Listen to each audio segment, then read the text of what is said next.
What's going on, guys? I'm back at it again in here for another video and giving you guys my WWE Hell in a Cell 2014 pay-per-view review, giving you guys, of course, my thoughts and opinions on overall how I felt about the pay-per-view, and starting things off where we had the pre-show, just really Damien Mizdow and The Miz basically going things over what's been happening lately, and as well going into The Miz's match with Sheamus basically, and The Miz wanting to be able to win that match.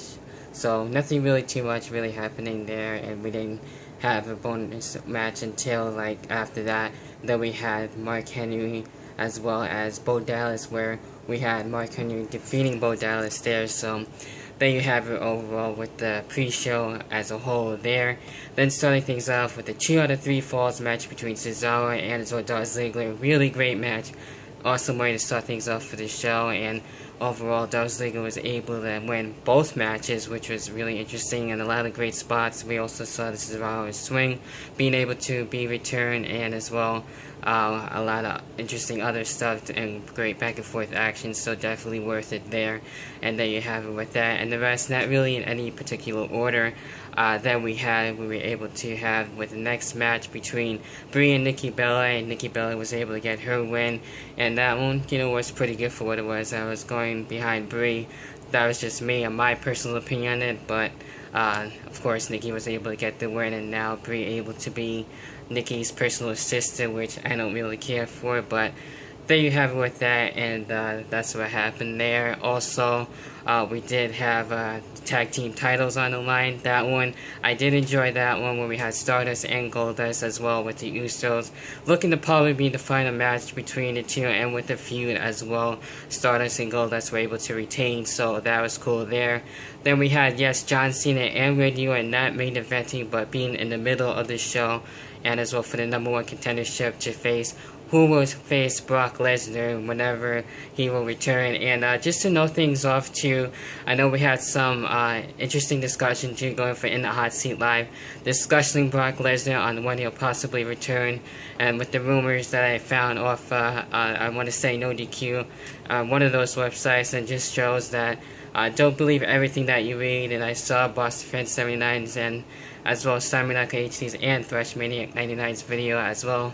So good video, boys, on that with the discussion, and that shows too as well that even though we don't always agree with each other, we do have that again with the bond and everything, that shows that things may not always see eye to eye, but there's that talk that goes on as well. So to me personally, I don't mind Brock Lesnar, so I always been a huge fan of him, so I wouldn't be going that far as calling him that anything else that I shouldn't be calling him, or pussy or anything like that.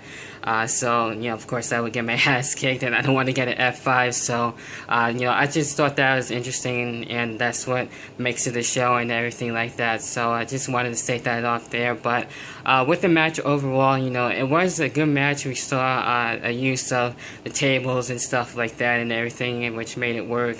It was very interesting. Overall, John Cena was able to defeat Randy Orton, and as well now looking to face Brock Lesnar for the World Heavyweight Championship whenever Brock Lesnar does return, and that remains to be seen as well. So, and there you have it with that. Then we were able to have Sheamus and The Miz, where I thought The Miz was going to win, but in the end Sheamus was able to get the win and retain the United States Championship. So to me, I also think that Damien Mizdow as well will probably get the title shot. At least I think so. I think it's time that we see a new United States champion. That's why I went with The Miz with my pick. But it's fine that I lost that, so I can't really complain there. So it is what it is for that, and it was okay with that match. Then we had the Divas Championship, where we had Paige and as well AJ Lee, which I'm sure will probably be for the final time between those two, since we've seen them for quite some time. And as well we had AJ Lee being able to retain there, and as well Paige and Alicia Fox being able to lose their friendship that quickly pretty much after that. So I think it's fine. Paige goes on her own, and you know, I kind of it coming too as well with those two being on Total Divas as a side note with that, since I didn't really get to discuss that. So you know, I'm pretty fine with that, with both of them being on Total Divas. Then we get into the main event, yes, with Dean Ambrose and as well with Seth Rollins in a little bit, but Rusev and as well with the Big Show. And that one, before I forget, with Rusev being able to stop the Big Show, which I was a little surprised in that. You would at least think the Big Show would be the one to stop Rusev, since I was going behind him and everything like that. But even though I knew Rusev would most likely win, and as well Big Show refusing to tap out and Rusev winning there, and there you have it with that. But then we had the main event, the Hell in a Cell match, the second Hell in a Cell of the night, with Dean Ambrose and as well Seth Rollins, and really great stuff here. We've seen these two basically do it all. You've seen it.